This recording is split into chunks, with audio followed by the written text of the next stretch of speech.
sont vraiment dans la joie pour ce dimanche. Ça nous rappelle beaucoup de choses. Dimanche, ça nous rappelle la résurrection de notre Seigneur Jésus-Christ. Et nous avons tout intérêt à venir le louer, à venir chanter pour sa gloire. Mais vous savez que pour celui-là qui est entré derrière le voile, ce n'est plus un jour de la semaine qui est ce dimanche. C'est aujourd'hui. Si vous attendez sa voix, n'endurcissez pas votre cœur. Donc pour un enfant de Dieu, tous les jours est dimanche, tous les jours il est dans la joie, depuis qu'il est entré dans le corps de celui-là qui est le maître du sabbat, qui est le Seigneur Jésus-Christ. Alléluia. Amen. Alors, nous avons suivi la parole d'introduction. Dans sa maison, tous, pas une seule personne, tous écrit gloire. Amen. Ce qui est vraiment étonnant, c'est que nous ne crions pas gloire, parole de Dieu. Nous allons demander vraiment où est-ce que nous avons notre plaisir finalement. Parce que bientôt, ça sera, je pense, la Coupe du Monde. Et c'est là où on va voir des gens qui savent vraiment crier gloire. Mais ils crient gloire au foot. Donc là, on peut voir qui est votre Dieu à ce moment-là. Si c'est le foot qui est votre Dieu, alors sachez que ce n'est qu'un gros ballon en plastique rempli d'air. Donc c'est un Dieu qui ne peut pas t'aider. Mais ici, Jésus-Christ, il est un secours qui ne manque jamais dans le temps de détresse. Et quand il ouvre, personne ne peut plus fermer. Quand il a fermé, personne ne peut plus ouvrir. Nous sommes vraiment dans la joie d'avoir un Dieu comme Jésus-Christ. Alléluia. Amen. Merci Seigneur. Et comme nous l'avons dit ici, il ne faut pas avoir honte ou peur de chanter. Vous savez que déjà depuis le début là, Dieu est en train de nous bénir. Il est en train de nous parler. Il parle tantôt d'une manière, tantôt d'une autre. Même au travers de tous ces cantiques-là.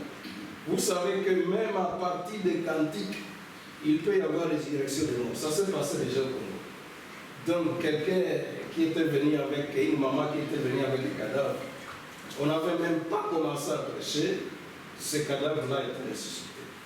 Donc, il ne faut rien négliger dans la maison du Dieu vivant. Nous allons nous mettre debout pour lire la parole de Dieu. Nous allons lire les versets que nous avons eu l'habitude de lire tout le temps. Alors nous commençons dans 1 Samuel au verset 4. Je vais lire. Le peuple envoya à Silo, d'où l'on apporta l'arche de l'alliance de l'Éternel des armées qui siègent entre les chérubins. Les deux fils d'Élie, Ophni et Phiné, étaient là avec l'arche de l'alliance de Dieu. Voilà, nous allons ajouter 1 Samuel 2. On va ajouter 1 Samuel 2. Au verset 17, d'abord, il va dire après. Ces jeunes gens se rendaient coupables devant l'Éternel des très grands péchés, parce qu'ils méprisaient les offrandes de l'Éternel.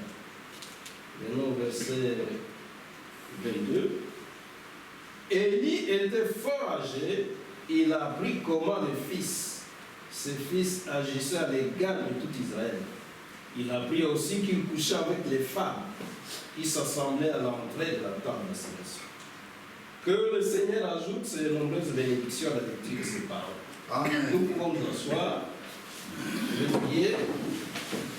Dieu notre Père, nous sommes encore dans la joie pour ce rendez-vous que tu viens de nous faire, Seigneur. De nous retrouver autour de ta table pour, oh Dieu, nous délecter de ta parole. Nous avons compris que l'homme ne vit pas seulement de pain, mais de toutes paroles qui sont de la bouche de Dieu. Et nous avons compris que ta parole est une véritable nourriture. Les nourritures que nous mangeons dans ce monde ne nous donne qu'une vie temporaire, mais la nourriture que tu nous donnes à travers de ta parole nous donne la vie éternelle. Oh Dieu, nous te demandons maintenant de nous venir en aide, Seigneur, afin que nous puissions vraiment manger cette nourriture avec joie. Nous puissions prêter attention à ta parole. Accorde-nous cela. Bénis tes fils et tes filles, ces filles et ces mères qui sont venus t'écouter. Ils viennent t'émouvoir au milieu de ton peuple, puisque ce sont des brebis de ton pâturage. Je te le demande ici au nom de Jésus, qui est notre Saint Seigneur et Sauveur. Amen. Amen. Alléluia. Voilà. Alors, si je peux revenir à ces passages que nous venons de lire, c'est vraiment quelque chose de paradoxal. De paradoxal. Parce que ces fils d'Élie viennent de coucher avec des femmes à l'entrée de la tente d'assignation. Mais, vous les voyez, au verset, donc, 1 Samuel 4, en train de se réjouir. Ils sont avec l'arche de l'Éternel, qui symbolise la présence de l'Éternel au milieu de nous. Mais alors la question c'est de savoir, mais il n'y a rien vraiment qui les condamne dans leur cœur. Ce n'est même pas dans un hôtel qu'ils ont commis ces adultères, mais c'est vraiment dans l'église du Dieu vivant.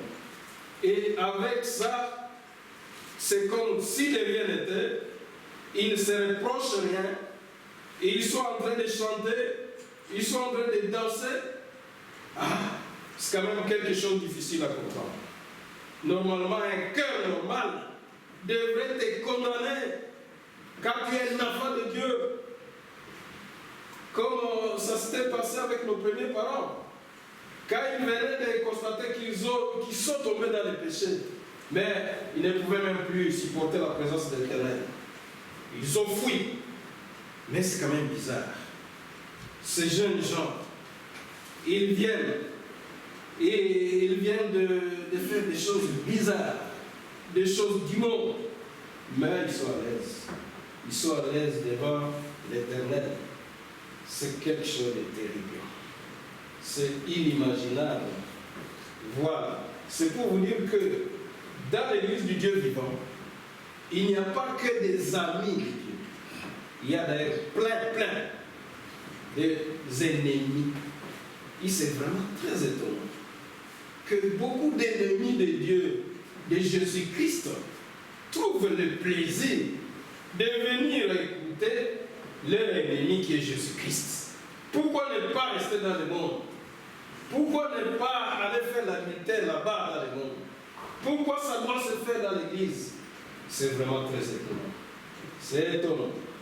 Voilà. Nous allons parler aujourd'hui des ennemis de Dieu.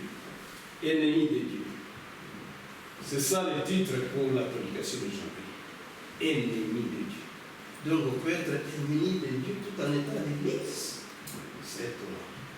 C'est étonnant.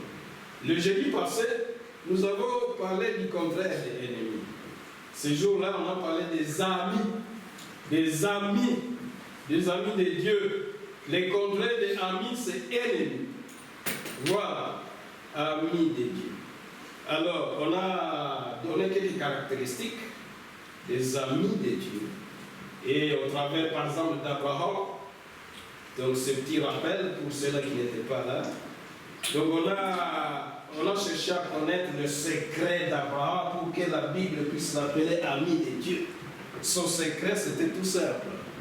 Puisque si vous lisez la parole de Dieu, vous voyez combien Abraham rendait service à Dieu avec empressement, avec zèle. Mais souvent, nous, c'est très paresseusement que nous rendons à Dieu notre service. Et là, Dieu ne peut pas faire de nous des amis quand nous nous comportons comme ça. Quand nous sommes tout le temps dans les retards, dans les absentéismes. Nous ne serons pas facilement des amis de Dieu avec ce comportement. C'était assez dur, le jeudi. Mais il faut quelquefois des choses assez dures comme ça. Pour que nous puissions vraiment laisser nos vieilles habitudes. Pour que ces vieils hommes-là puissent cesser de nous dominer. Oui, il nous a longtemps dominé dans le monde. Il n'a plus le droit de dominer l'Église. Cette Église, c'est Dieu lui-même qui l'a fondée. Oui, et Jésus-Christ est mort pour que cette Église puisse exister. Voilà. Maintenant, ce n'est pas ici où l'ennemi, c'est le monde doit nous pourchasser. Voilà. Donc, Dieu bénit ceux-là qui sont bouillants pour lui. Quand Dieu a vu cela pour Abraham, il a dit, mais est-ce que je peux encore lui cacher les choses que je vais faire pour Sodome et Gomorrhe? Il peut le dire pour toi aussi. Est-ce que je peux lui cacher ce secret? Voilà. Parce qu'il trouve que tu l'aimes. Alors, on a, pour gagner du temps, on a aussi cherché encore à voir les caractéristiques d'un ami de Dieu dans les comportements de Daniel. Daniel, vous connaissez, c'est un prophète de Dieu. Il y a tout un livre intitulé Daniel. Et si vous voyez la vie de Daniel, c'est quelqu'un qui aimait vraiment parler à Dieu. Parler à Dieu par la prière. Pas seulement ça, mais il aimait aussi écouter Dieu. Puisqu'on lui a dit, sois attentif. Il a été attentif. Il y a ces deux choses-là qui sont des caractéristiques des amis de Dieu. Aimer parler à Dieu par la prière. Et c'est une des choses qui est vraiment en train de disparaître au milieu des gens qui viennent dans les églises. Ce n'est pas pour rien que Dieu ne se manifeste pas. Je me souviens de ce qui est écrit dans l'assemblée à Manzanou, là où je suis. Le pasteur avait écrit sur le mur. Beaucoup de prières, beaucoup de bénédictions. Peu de prières, peu de bénédictions. Pas de prières, pas de bénédictions. Il ne faut pas vous attendre à des bénédictions quand vous ne priez pas. La prière, notre force, on a chanté ça. Notre force, c'est la prière. C'est là, nous adorons notre Dieu de cette manière-là. Et voilà, et quand l'ange a visité Daniel, il a dit, mais Daniel, tu es vraiment un bien-aimé. Avant même dès le moment où tu as commencé seulement à prier, Dieu n'a pas attendu que tu termines avec la prière. Il a envoyé directement son ange. Pourquoi ça? Parce que tu es un ami de Dieu. Tu es bien-aimé. Voilà les choses que Dieu fait. Car il a fait de toi un ami, que nous puissions vraiment chercher être des amis de Dieu. Et nous allons voir combien la vie chrétienne, c'est toute une mélodie. Et nous n'aurons plus, soif et faim et soif du monde et des choses de ce monde. Alors, il y a finalement David. Nous allons nous arrêter à David. Oui, David, d'ailleurs, le nom le dit, David signifie bien-aimé de l'Éternel. C'est ce que signifie ce nom-là, bien-aimé. Et vraiment, il faut lire ce psaume. Il faut voir combien il aimait. Il aimait une chose, c'est venir à l'église. N'abandonnez pas votre assemblée. Soutenez votre assemblée par votre présence. Quand vous êtes absent, vous n'êtes pas en train de soutenir l'assemblée. Soutenez votre assemblée par vos prières. Priez pour que Dieu se manifeste dans l'assemblée. Dieu est terrible dans l'assemblée de saints. Priez pour que la mondanité ne puisse pas prendre le dessus sur les affaires de Dieu, puisque c'est ça les gros ennemis de Dieu, la mondanité. Voilà. Donc David, c'était un homme de prière. C'était un homme qui aimait communier avec ses frères. C'était aussi, il aimait soutenir l'Église par ses dîmes et ses offrandes, puisque vous vous souvenez du fait qu'il voulait même construire le temple de l'Éternel. C'est avec l'argent, comme roi, qu'il voulait faire ça. Donc, soutenons l'Église par toutes ces choses-là. Alors, nous serons vraiment bénis de l'Éternel. Il y a une chose aussi très, très importante pour David. On n'en a pas tellement parlé le jeudi. C'est que David, c'était un homme de même nature que nous. Il a commis des gaffes et des gaffes. Des péchés. Il est tombé à l'adultère. Il a tué même la personne là et qui appartenait à cette femme avec qui il était tombé à l'adultère. des péchés très graves quand même. Mais David savait quelque chose. Il savait que notre Dieu est miséricordieux. Il est riche en miséricorde. Il savait demander pardon. Il savait demander pardon auprès de notre Dieu. Et c'est là une des caractéristiques des enfants de Dieu aussi, des amis de Dieu, puisque tous, il n'y a personne ici qui peut vous dire qu'il est sans péché, qui ne tombe jamais. Nous sommes tous dans cette chaise. Mais la différence avec les ennemis de Dieu, c'est que eux, quand ils sont dans le péché, ils disent, mais c'est ça la vie. Mais l'enfant de Dieu, quand il tombe dans le péché, non, il ne dort pas. Puisqu'il y a quelque chose là, qu'il lui reproche, et il finit par demander pardon. Et c'est comme ça qu'il progresse, puisqu'il y a Psaume 89, 34 qui dit ceci. Psaume 89, c'est comme ça qu'on progresse. Psaume 89, verset 34. Je pense que c'est ça.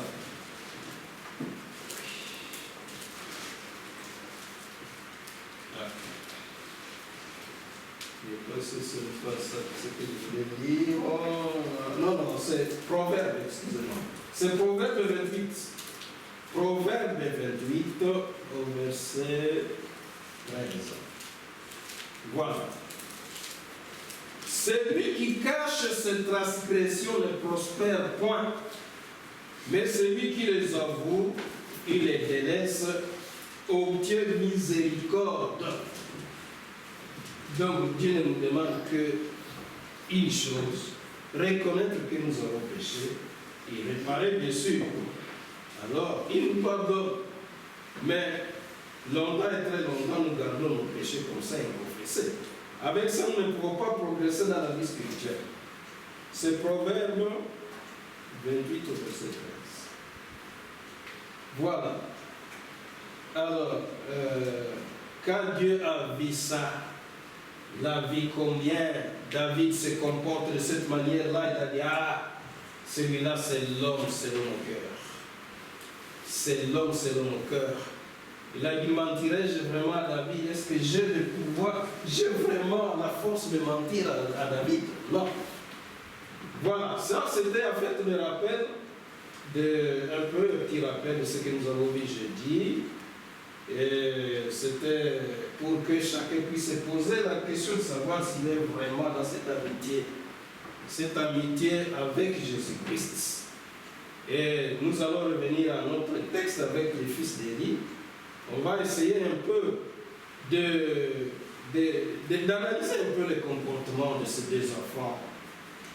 Et des enfants même du souverain sacrificateur, qui se comportaient d'une manière très très étrange. Puisque dans 1 Samuel 2, 22, il couchait avec les femmes qui s'assemblaient à l'entrée de la table d'assignation. Et dans 1 Samuel 4, on les voit sans se gêner, ils sont à côté de l'arche, ils sont en train de se réjouir. Mais c'est quand même deux situations des situations qui sont incompatibles. Le monde et la parole, c'est deux situations incompatibles. Parce que la Bible le dit clairement. Il dit, l'amour du monde fait de toi ennemi de Dieu. Ça, c'est Jacques qui le dit. À partir du moment où tu aimes le monde et les choses qui sont dans le monde, sache qu'à partir de ce moment-là, tu deviens ennemi. Ennemi de Dieu. Je préfère être même un ennemi, que les hommes soient mes ennemis, non pas Dieu. Mais tu es ennemi de celui-là qui est le créateur de toutes choses. Mais alors tu es la personne la plus malheureuse qui puisse exister. Voilà. Et alors, Dieu n'aime pas que son fils puisse venir avec la mondanité dans sa présence. On va lire un peu ça dans 1 Jean 2, 15. Ennemi de Dieu. 1 Jean 2,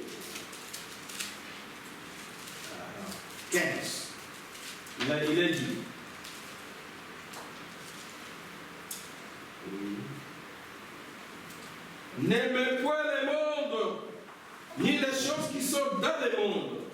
Si quelqu'un aime le monde, l'amour du Père n'est point à lui. Ça, c'est un point très... Voilà. Donc, à partir du moment où nous aimons le monde, c'est fini. Puisque nous avons avec nous un Dieu jaloux. Il est jaloux. Il dit qu'il chérit avec jalousie l'esprit qu'il a fait habiter à nous. Il ne se gêne pas de le dire. Et quand nous le disons comme ça, nous ne faisons que réciter justement l'écriture. C'est un Dieu jaloux. Puisqu'il ne veut pas qu'il partage l'amour qu'il a vis-à-vis. Que nous puissions partager cet amour avec quelqu'un d'autre. L'amour que nous avons vis-à-vis de Dieu. Voilà. En fait, ces deux situations sont vraiment incompatibles. Le monde est incompatible avec la parole de Dieu. Et si on parvient quand même à être à l'aise, tout en ayant la mondanité dans le cœur, c'est qu'il y a quelque chose d'étrange dans le cœur. Et cet esprit mondain est très très spécialiste pour tromper, pour nous tromper. Il est en train de nous tromper à ce moment-là, puisque Jésus-Christ l'avait bel et bien dit dans Matthieu 6. Matthieu 6 nous dit ceci, qu'on ne peut jamais servir de maître, jamais. Là, on est tout simplement en train de tromper l'un ou l'autre parmi ces deux maîtres-là. Il a dit au verset 24, Matthieu 6, 24. Nul ne peut servir deux maîtres, car ou il haïra l'un, il aimera l'autre, ou il s'attachera à l'un, il méprisera l'autre. Vous ne pouvez servir Dieu et Mammon. Ça, c'est clair et net. Voilà. Cela me rappelle quand nous chantions quand nous étions catholiques. Les catholiques chantent quand même des choses qui sont dans la Bible. Même s'ils ne vivent pas ça, certains ne vivent pas ça. Et les cantiques disaient, on ne peut servir deux maîtres sans que l'un d'eux soit trompé. Un jour, il faut bien l'admettre, un jour il faut décider qui tu veux suivre, à qui tu veux t'attacher, celui pour qui tu veux vivre, à qui tu veux tout donner. On ne peut servir de maître sans que l'un d'eux soit trompé. Un jour il faut bien l'admettre, un jour il faut décider de qui tu veux suivre, à qui tu veux t'attacher, celui pour que tu veux vivre, à qui tu veux tout donner. Le seul maître véritable, c'est celui-là à qui tu vas tout donner. Pas une partie de votre cœur, mais l'entièreté de votre cœur. Oui. Donc c'est un esprit trompeur. Jamais on ne peut servir de maître. Il y a un que vous êtes en train de tromper. Il y a un que je suis en train de tromper. Il y a des exemples clairs dans la nature. Par exemple, est-ce qu'on peut avoir deux rois dans un même pays? Jamais. Jamais. Ça n'existe jamais. Est-ce qu'on peut avoir deux présidents dans une même république? Ça n'existe pas. Il en est dans le même pour nous ici. On ne peut pas avoir le monde et Jésus-Christ comme roi dans notre cœur. Il y a un, sans doute, que nous sommes en train de tromper parmi ces deux rois-là. Voilà. Ça se fait même dans nos maisons. Oui. Voilà. Dans la salle à manger, par exemple, vous avez, toi qui es une épouse, tu as tes enfants qui sont là, tu as ton mari, là, tout le monde est là. Quand vous êtes au salon, il y a plus de vos enfants, de votre mari, il y a aussi même les visiteurs. Mais il y a ce qu'on appelle la chambre à coucher. là tu ne vas pas accepter qu'un autre homme vienne. Tu es la seule avec ton mari. Hein? Puisqu'il y a un principe inaliénable, c'est que l'amour exclut le partage. Là, c'est quelque chose que nous ne pouvons pas partager. Impossible. Joseph l'avait dit à Potiphar, à la femme de Potiphar. Joseph a dit à la femme de Potiphar cela. Il a dit, femme de Potiphar, toi qui me cherches, sache que ton mari là, il m'a donné le droit sur tout ce qui se trouve dans cette maison, sauf toi, puisque tu es sa femme. Donc, même les numéros de compte de banque là, je l'ai, de Potiphar, même les codes PIN. Mais quand dans ce qui concerne son épouse, elle a dit non, non, non, pas celle-là. L'épouse, on ne la partage pas avec qui que ce soit. Jésus-Christ, c'est la même chose. Il ne peut pas partager son épouse avec des hommes. Ça, c'est non et non. Là, beaucoup, Potiphar, nous connaissons l'histoire. Finalement, Joseph a fui parce que ça ne pouvait pas se faire. Alléluia. Amen. Alors, il y a une autre chose qui nous montre que cet esprit mondain trompeur, il nous trompe tout le temps. Parce qu'il veut nous faire croire que nous pouvons avoir les mêmes plaisirs dans le monde que ce que nous avons avec Jésus-Christ. Non. Non, non. Même les prostituées, oh, excusez-moi, nous sommes une assemblée mixte, mais les prostituées donnent les témoignages, hein, celui-là qui couche avec plusieurs hommes. Ils disent, hein, même si je couche avec plusieurs hommes, excusez-moi, bon, je vais le dire, même si je couche avec plusieurs hommes, il y a toujours un homme là qui me donne beaucoup plus de plaisir. Aussi longtemps que je parle, coucher avec cet homme-là, je ne suis pas calme. Donc, quand l'esprit mondain nous pousse à être à l'aise à l'église, tout en étant à l'aise au monde, donc il veut seulement nous tuer. C'est une tromperie. Même celles qui font la prostitution savent que les plaisirs. Donc, on ne peut avoir de vrai plaisir qu'avec une seule personne. Il n'y a qu'une seule situation qui peut te rendre le vrai plaisir. Et pour nous, celui-là qui nous satisfait véritablement, si nous sommes des affaires de Dieu, c'est Jésus-Christ. Et les mondes, vous voyez ce qu'ils sont en train de chercher. Finalement, ils ne savent pas ce qu'ils cherchent. Quand ils construisent, ils détruisent, ils construisent, ils ne sont jamais satisfaits des choses de ce monde. Mais ils ne savent pas que la seule personne qui peut les satisfaire, c'est le Seigneur Jésus-Christ. Les candidates le disent, Jésus me satisfait. Donc, ce qu'il y a plaisir, c'est Jésus-Christ. Quand Paul a eu Jésus-Christ, il a déclaré, il dit vraiment, qu'est-ce qui va donc me séparer de l'amour de Jésus-Christ? Il a eu beaucoup de situations qui lui ont donné des plaisirs, mais quand il a eu contact avec Jésus, il dit, qu'est-ce qui me séparera encore de l'amour de Jésus-Christ? Est-ce que ce sera la faim ou les tribulations? Il dit, rien au monde. Quand vous avez fait cette rencontre-là, c'est fini. Il n'y a pas quelque chose qui peut vous donner un plaisir véritable comme Jésus-Christ. Il n'y en a pas. Sinon, alors, l'esprit là de mondanité est tout simplement en train de vous tromper. Comme il trompait justement la femme de Potiphar. Vous voyez comment il trompait la femme de Potiphar? C'est parce que beaucoup de femmes sont dans cette situation. Le mari, peut-être, il a beaucoup d'argent, hein? Mais il ne parvient pas à le satisfaire du côté plaisir. Donc, la femme de Potiphar était là seulement pour l'argent de Potiphar. Mais pour le plaisir, il cherchait les domestiques. Hein? Ce jour-là, il a essayé avec un domestique hébreu. Ce jour-là qu'il a échoué. Mais peut-être qu'avant Joseph, tous les domestiques passaient par là. Il y a des femmes qui font ça, du tout. Donc, ils cherchent ce qu'ils appellent les petits poussins.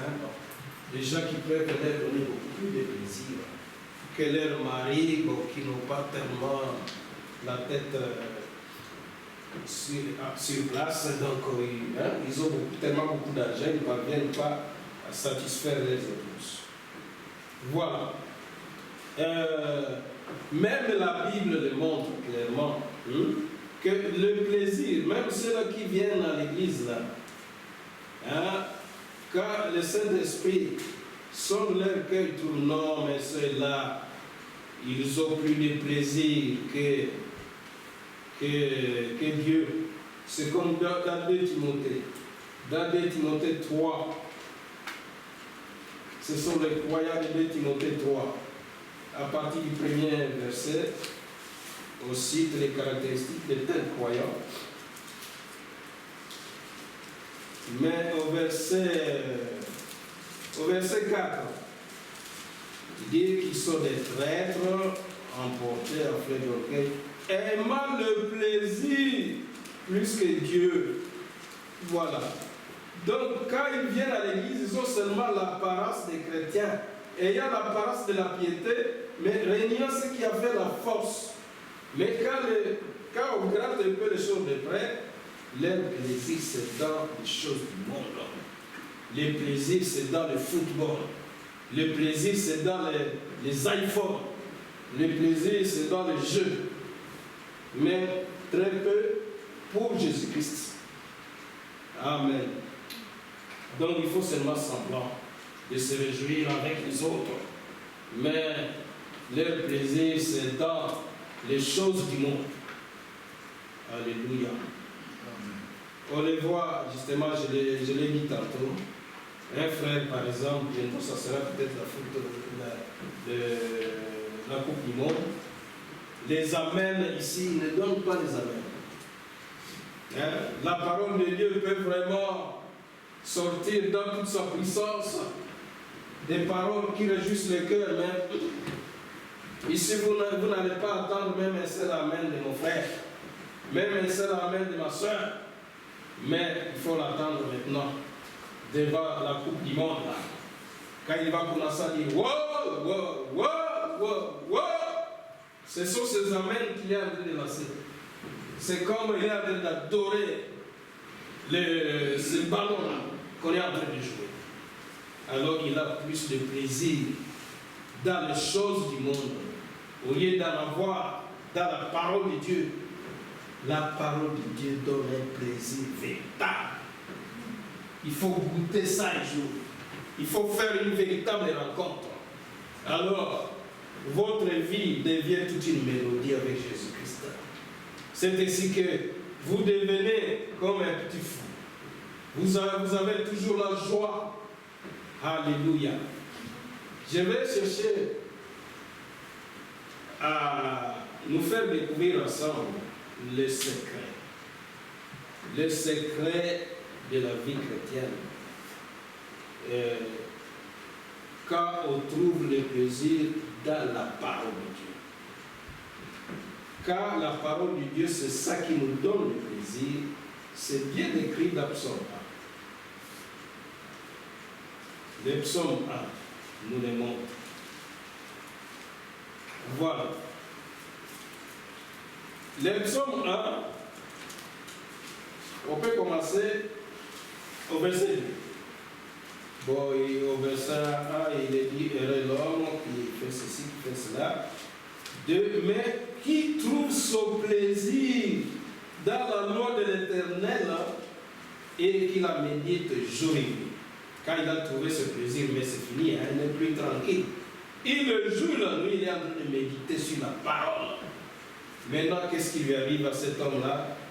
Il est comme un arbre planté près des courants d'eau qui donne son fruit à sa saison. Voilà, vous allez voir la différence. Puisque cet homme donne le fruit. Le fruit là, c'est au singulier. On n'a pas dit beaucoup de fruits, c'est le fruit.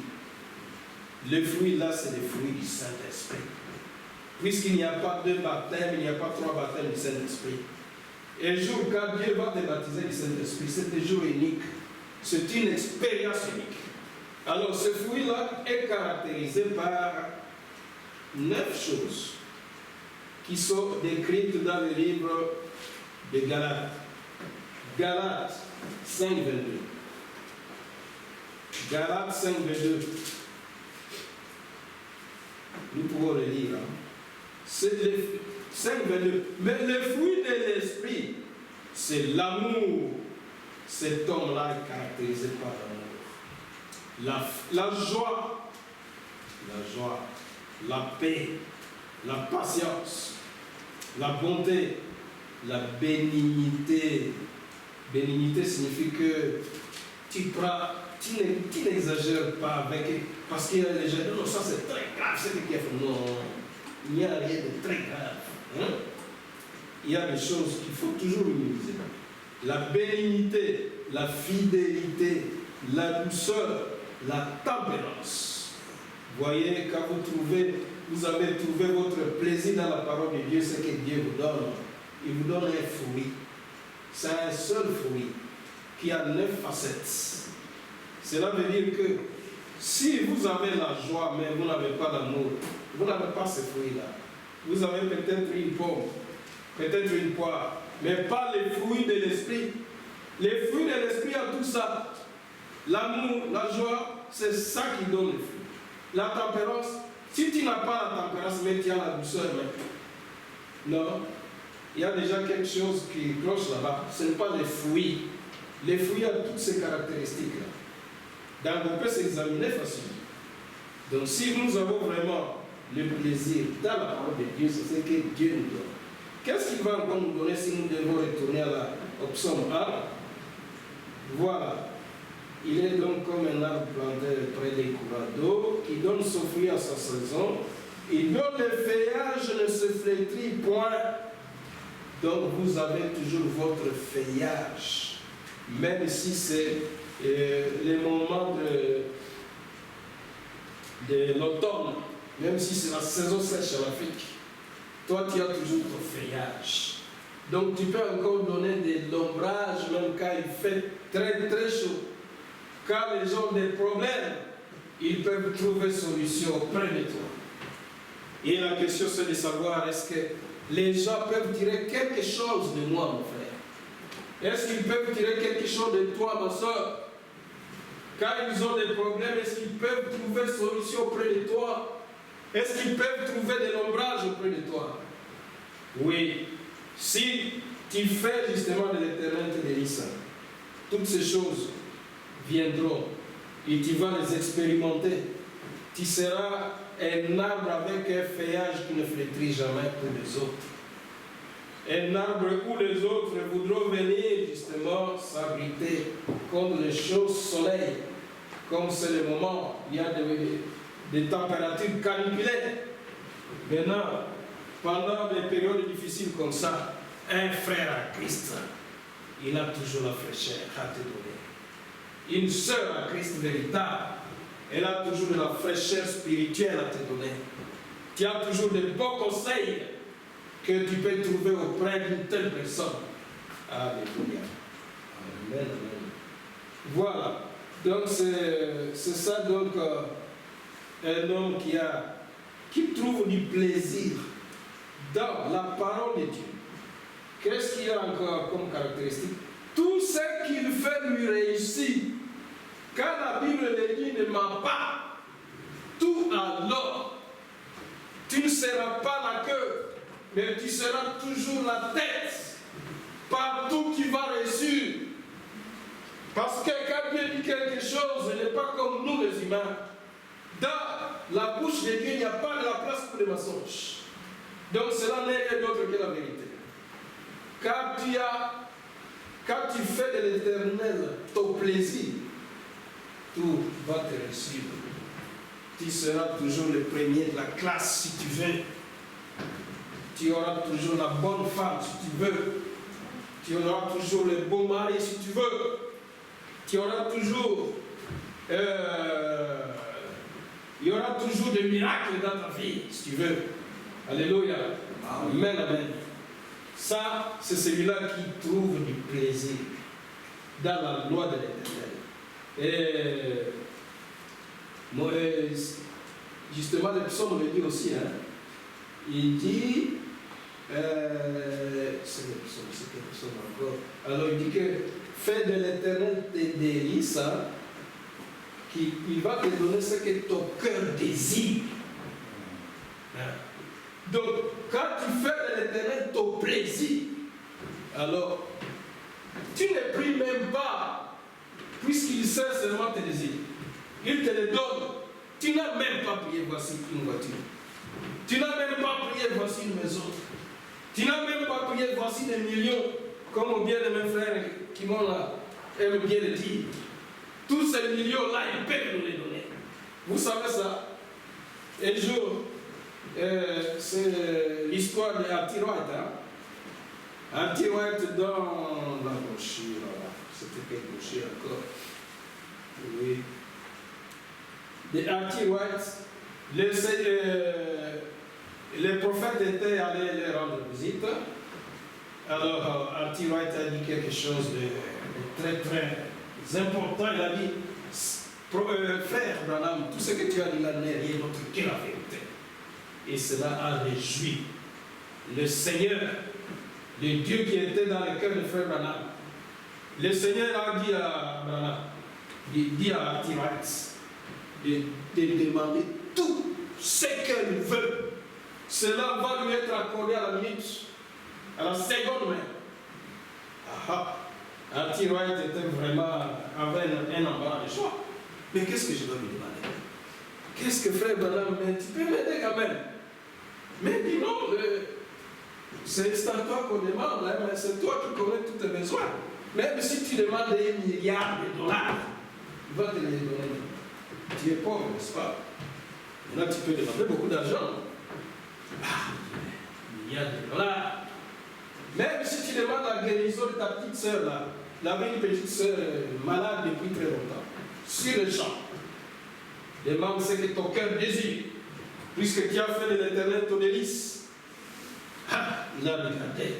En fait, quand le Seigneur dit cela à son bien-aimé, c'est puisqu'il a confiance en toi.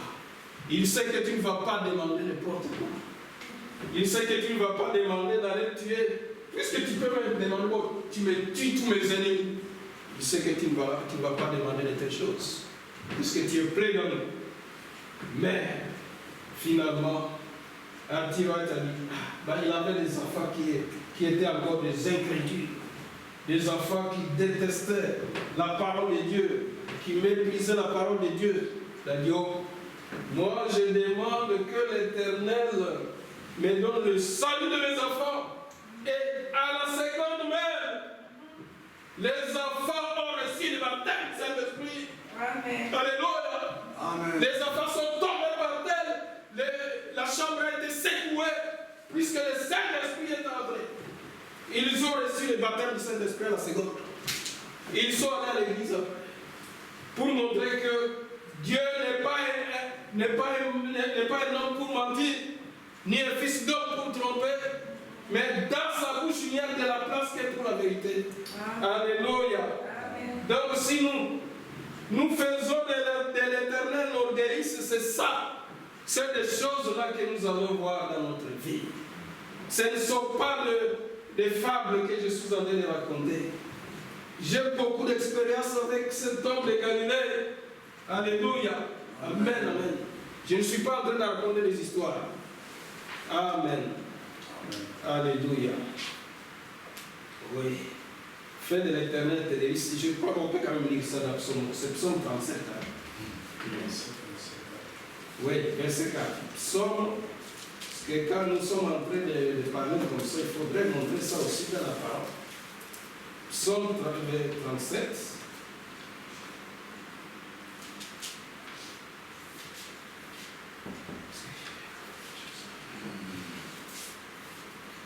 Verset 4.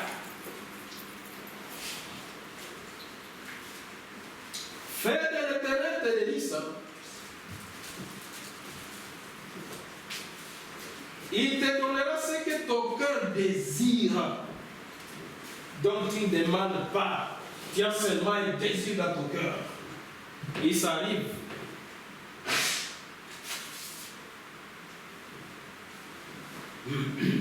C'est ça. Voilà. Et donc, quand tu as seulement le plaisir, tu fais de l'éternel tes délices, c'est ça que tu vas justement voir dans ta vie. Et cela s'est manifesté dans notre âge avec Artiroite. Amen. Amen. Alors, nous allons voir un peu comment cet esprit mondain agit en nous pour nous empêcher d'avoir toutes ces bénédictions. Comment cet esprit nous détruit. Et là, vous savez qu'il n'y a pas de hasard dans la vie. C'est lui qui a fait que je puisse avoir ça comme sujet, c'est le frère Kardaki. Un jour là, il m'amène le psaume 5, au verset 14. Il dit voilà la suite de ta prédication. Oh, puisqu'à ce moment-là, je me disais, mais de quoi je vais parler tout le temps ici, au jour de dimanche? Et voilà, c'est la suite de ma prédication. Psaume 25, on va aller psaume 25. Au verset 14. Psaume 25, 14.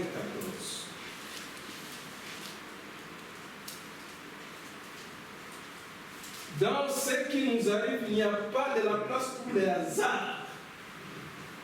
Quand vous êtes enfant de Dieu, soyez attentifs à tous les petits détails. Puisque Dieu te parle dans les petits détails, il se cache, il se révèle dans la simplicité la plus totale. Quand il a amené ça, il dit, ah c'est ça. Ce que j'étais en train de dire, de quoi je vais reprocher.